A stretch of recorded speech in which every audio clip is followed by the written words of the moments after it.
श्री जगदंबे, ओम नमो श्री जगदंबे, ओम नमो श्री जगदंबे, नमन तुझं अंबे करुणी प्रारंभे. डफावर तापतून तुण्याची,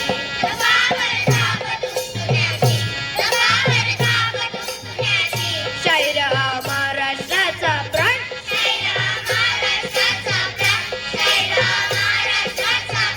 शिवप्रभूंचा गातो गुणगान.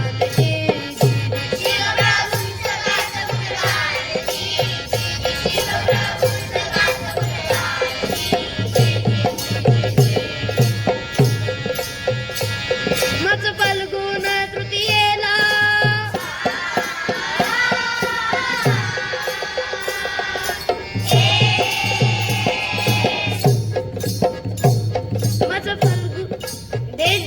देशभर मुघल सत्तेचा आलम बसला. सगळीकडे यवनांचा अन्याय, अत्याचार, जुलूम, जबरदस्ती सुरू आहे. कोण कोणाला मानत नाही. आणि अशा कठीण समय माता जिजाऊंनी साक्षात आई जगदंबेच्या चरणी साकडं घातलं. जर तुम्हाला पुत्र देशील तर असा दे जो याच्या असलेल्या रेतीचं रक्षण करेल, देव, देश आणि धर्माचं रक्षण करेल. आणि अखेर तो दिवस उजळला.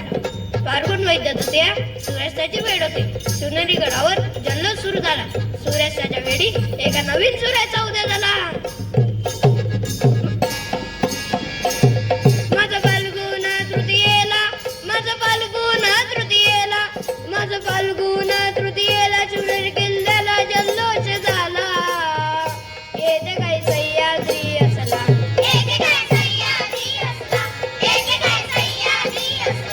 आनंद त्याला हो कसला,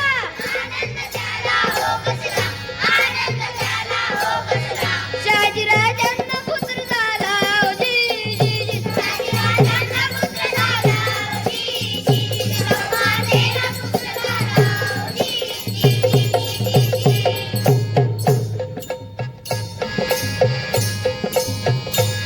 धन्य धन्य शिवाजी शूर.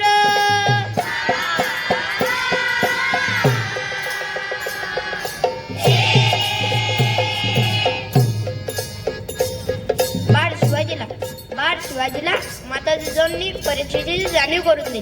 रामायण, महाभारत अशा थोर पुरुषांच्या कथा ऐकवल्या. त्यांच्यावर संस्कार केले व त्यांना युद्धशास्त्रात पारंगतही केले. माता जिजाऊंसारखे गुरु व मावळ्यांची साथ. आणि मग झाली स्वराज्य निर्मितीची सुरुवात.